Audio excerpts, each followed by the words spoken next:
Bonjour, je suis Max Faraday, bienvenue dans le corner. Je trouve quand même que ça ressemble beaucoup à chez moi.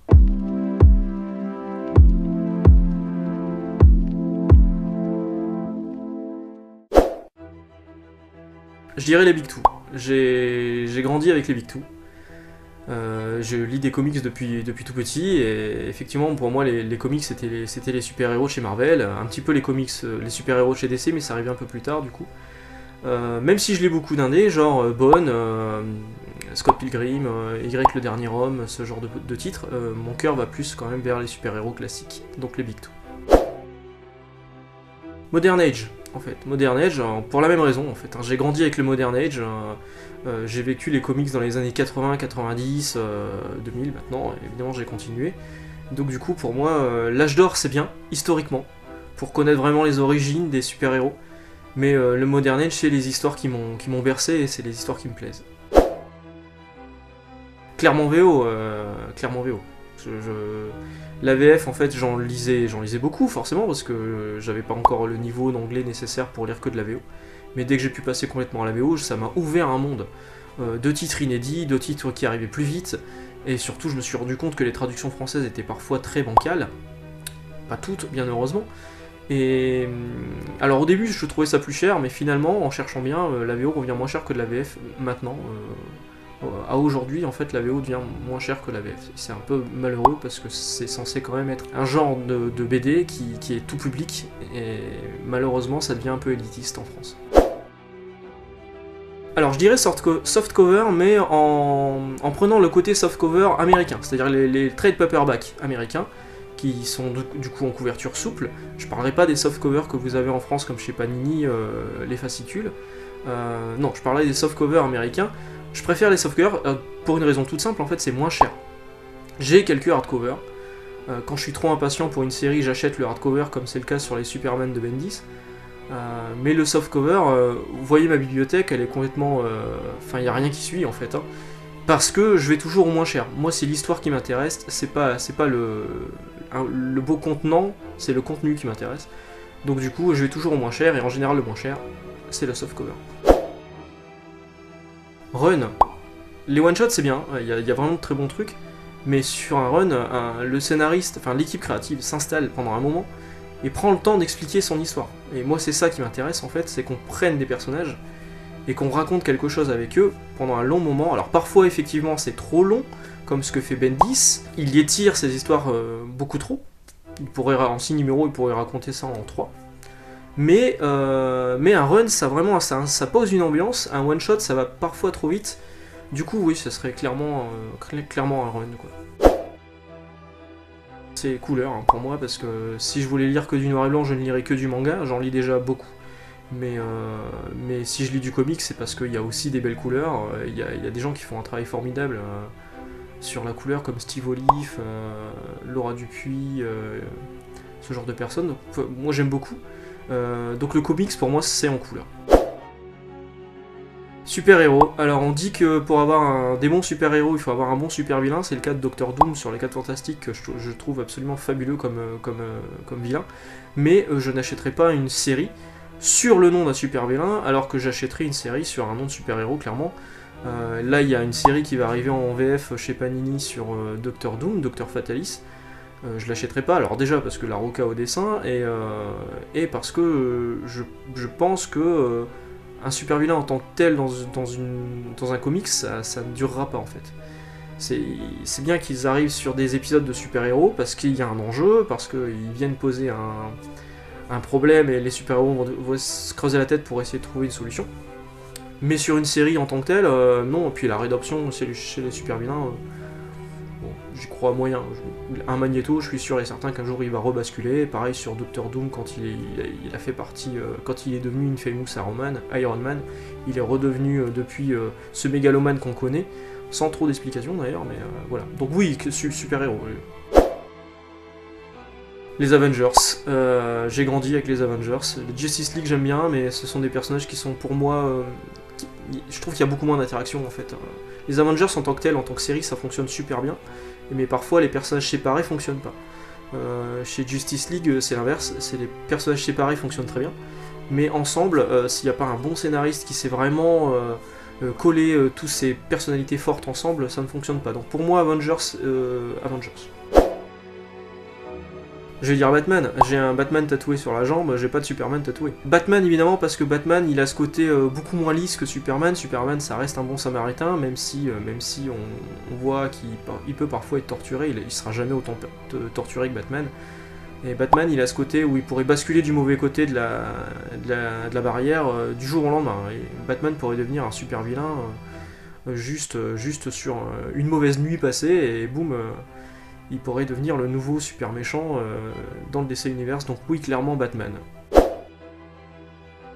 Le Marvel Cinematic Universe, le problème du DCEU, c'est qu'ils ne savent pas faire. Quand ils essayent de faire du Marvel, ils n'y arrivent pas.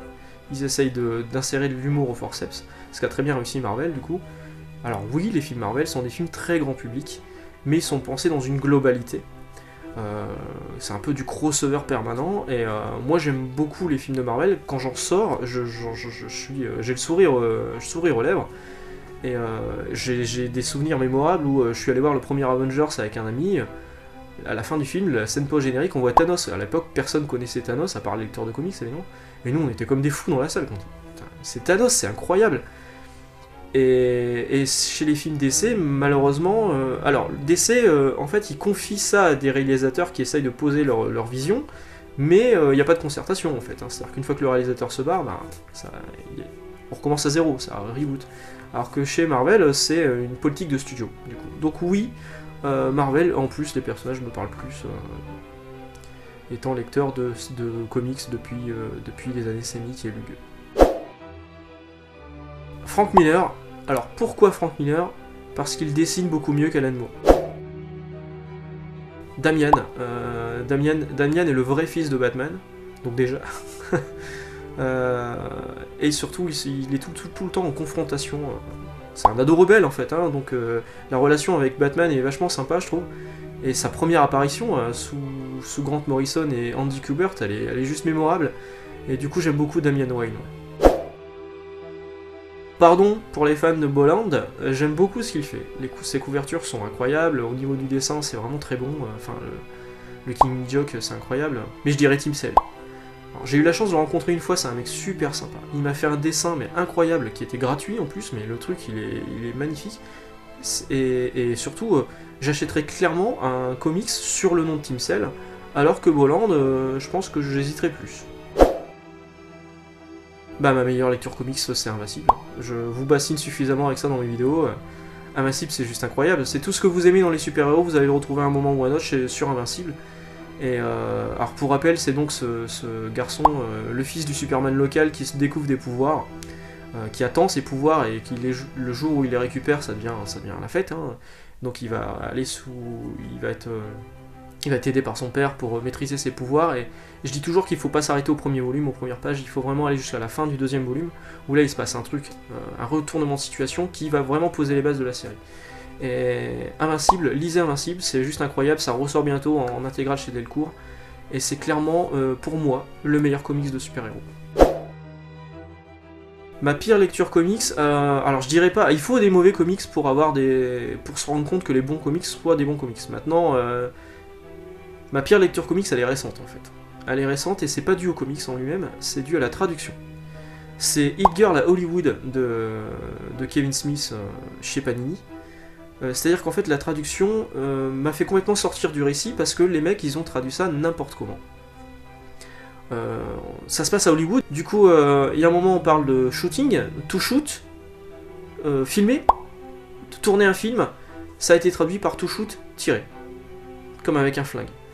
Du coup, ça n'a aucun rapport avec l'image, ça n'a aucun rapport avec l'histoire, et là, clairement, à ce moment-là, je me suis dit, la VF chez Panini, jusque-là, je continuais à acheter mes Millarverse et Netflix, du coup, en VF, bah là, c'est terminé, je suis passé complètement à la VO, parce que c'est juste plus possible.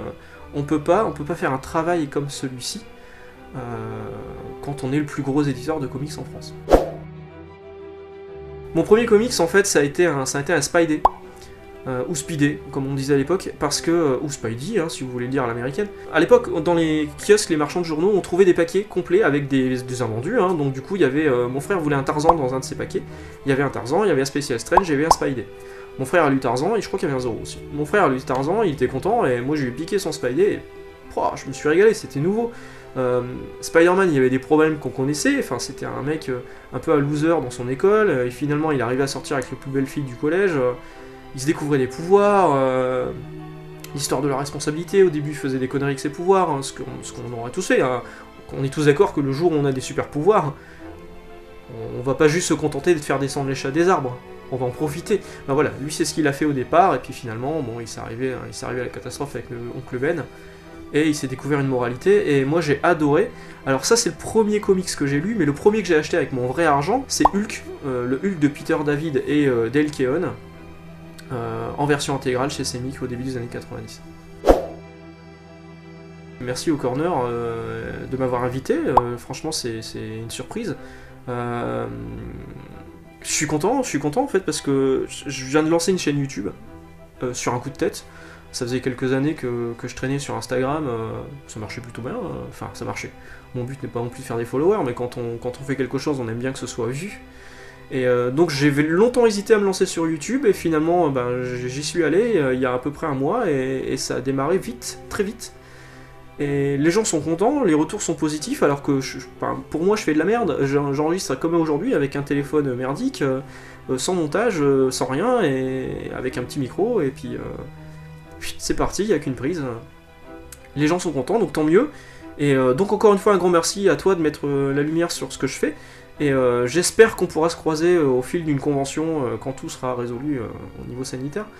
Et bonne chance à toi, bonne chance à nous, et puis merci à tous les viewers, je crois qu'on dit viewers, on dit pas les vieux diraient téléspectateurs, les vieux comme moi, mais les viewers sur YouTube, merci à vous, si on continue c'est grâce à vous, et voilà, je vous souhaite une bonne journée, j'espère qu'on se retrouvera bientôt sur cette chaîne ou sur une autre.